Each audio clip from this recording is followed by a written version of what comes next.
Hey there everybody, Chris from Orlando here, and today I want to talk about the Monsters Inc. laugh floor. You know, the place where Ross threatens Mike Wazowski that he better fill the can this time despite him filling up the can every single time. Monsters Inc., in my opinion, is one of the most underrated attractions in all of Disney World. Seriously, I've seen this show hundreds of times, and every time I go back, I always have a great time. So let's go say hello to the humans!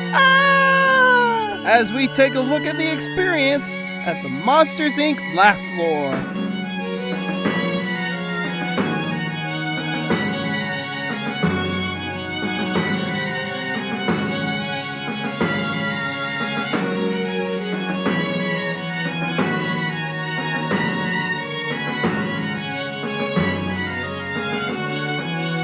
The Monsters Inc. laugh floor opened on April 2nd, 2007.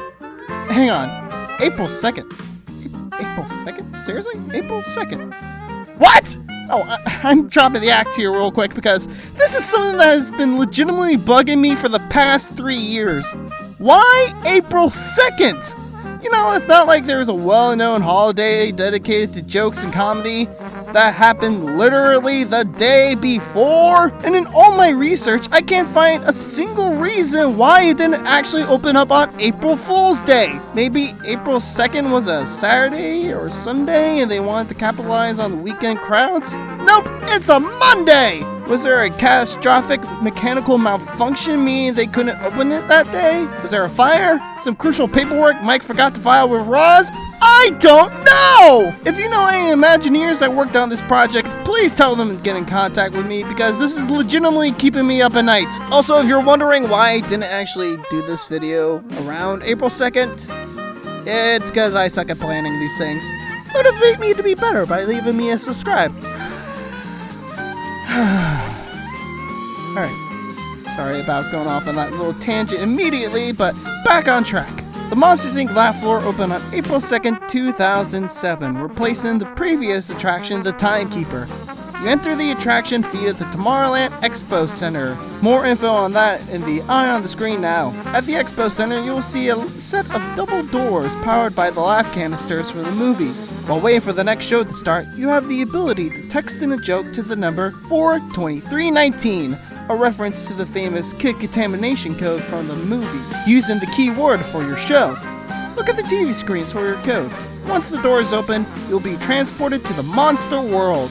And while everyone's filing in, you'll be greeted by the familiar voices of Celia, Needleman, Smitty, and of course your Monster of Ceremonies, Mike Wazowski himself. The cool thing about this show is that it acts as sort of a sequel to the movie, showing you how the Monster World is getting along with its new power source and things are pretty good in Monstropolis. Mike came up with the idea of instead of sending monsters into our world to get our laughter, it'd be better to get a bunch of us together in the Monster World to get our laughter from that. It's actually a really good idea there, Mikey.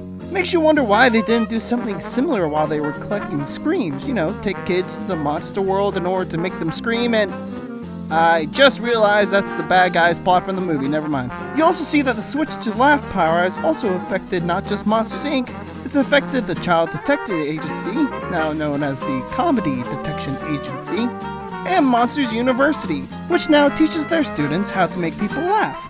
Side note, if you're a fan of this kind of thing, I recommend going to a show either early in the day or late at night because there's a whole bunch of cool little details lining the walls, including a hidden Mickey, ooh, where could it be, that you wouldn't be able to really see when the theater's full.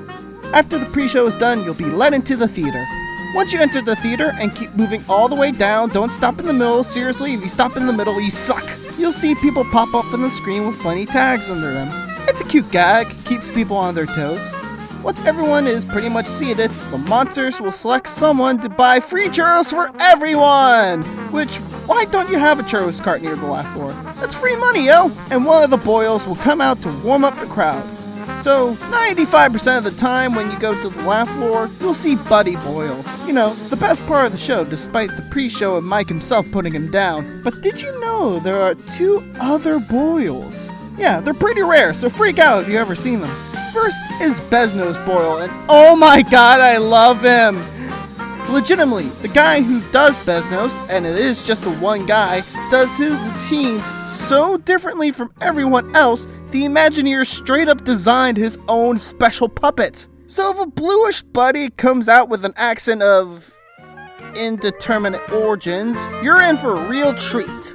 As for the other Boyle, that's Betty Boyle, and as far as I can tell, she's never been used for an actual show.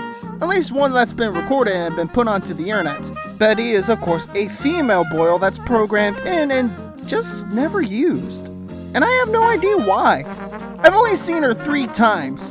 Once when she came out instead of Buddy by accident, once during a Q to Q, and a brief cameo during the 10th anniversary show they put on for the cast members, which is how I found out the Laugh Floor didn't open on April Fool's Day! Sorry. Off track again. Still, it's a bit weird that they have Betty, but they just don't use her.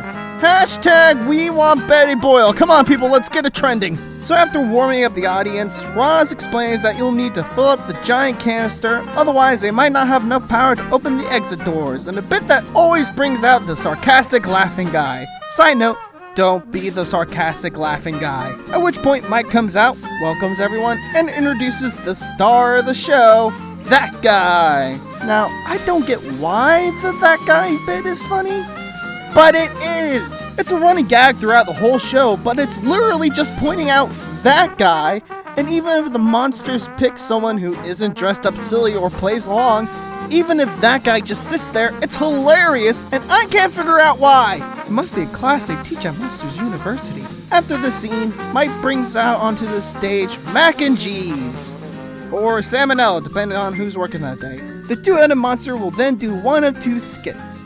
Either a recap of the events of Monsters Inc. or Human World Geography. When I was working there, I preferred the recap because, hey, less work for me. But when I was in the audience, I preferred Geography because it shows off their impressive improv skills. Especially if they pick someone in the audience who doesn't speak English.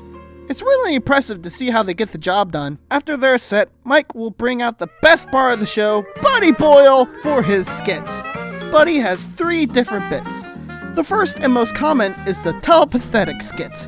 And this skit works best when the chosen audience member tries to outsmart Buddy. You see, Buddy wants the audience member to tell the rest of the audience their number, that way they'll know when he gets it right. And in order to avoid hearing the number, he closes his eyes. Hey, you don't know for sure they can't hear them with their eyes closed. They're monsters. Their bodies probably work different than ours. So when that happens, if the audience member wants to try to mess with Buddy, they'll typically use their fingers to convey their number to the audience, at which point Buddy's flawless plan falls apart. Honestly, if you're picked for the sketch, give it a try. It's real fun to see. His second bit, and his most rare, is funny faces, in which he asks the audience members to make funny faces that Buddy will then try to duplicate. It's actually a lot funnier than I made it sound there, but it's still the rarest. And finally, we have Comedy in a Box, in which Buddy tries and hilariously fails to follow directions on a tape in order to be funny. It actually has my favorite That Guy callback because the pre-recorded tape has it. Honestly, all 3 of these skits are winners because Buddy Boyle is just the best. Mike, a clear case of nepotism, then gives a spot on the card to his nephew Marty, who's clearly not ready for the big time because he has to use the jokes that were texted in by the audience. Come on, Marty, everyone else put in the hours, pick up the slack! So, if you want your joke to be picked by the monsters, the best way is to keep it nice and simple. If you can find it on the back of the Laffy Taffy wrapper, you're on the right track. It also helps if your joke is Disney related. Like seriously, you have no idea how many times I heard, why can't you give Elsa a balloon? Because she'll let it go! Let it go! And yes, they do screen every joke that comes through. So if you think your dirty joke about the girl from Alabama riding a donkey down the Las Vegas Strip is going to cut it, you're out of luck. The most sent-in joke that gets rejected is, why did Tigger jump in the toilet? 'Cause he was looking for poo. See, that one's not too bad, but it is talking about actual shit. So down the drain it goes. With Marty finished up, the laugh can is overflowing with laughter. Roz gives that guy a promotion despite not actually working on Monsters Inc. Although that guy does get a badge of honor in the form of a free sticker, you're let out back into Tomorrowland. And that's the experience surrounding the Monsters Inc. laugh floor, and oh my god, I didn't even have the time to talk about what it was like working there. Oh well. I guess that's what next week's episode is for. So don't forget to subscribe and ring the bell so you can be the first to know when that video goes live.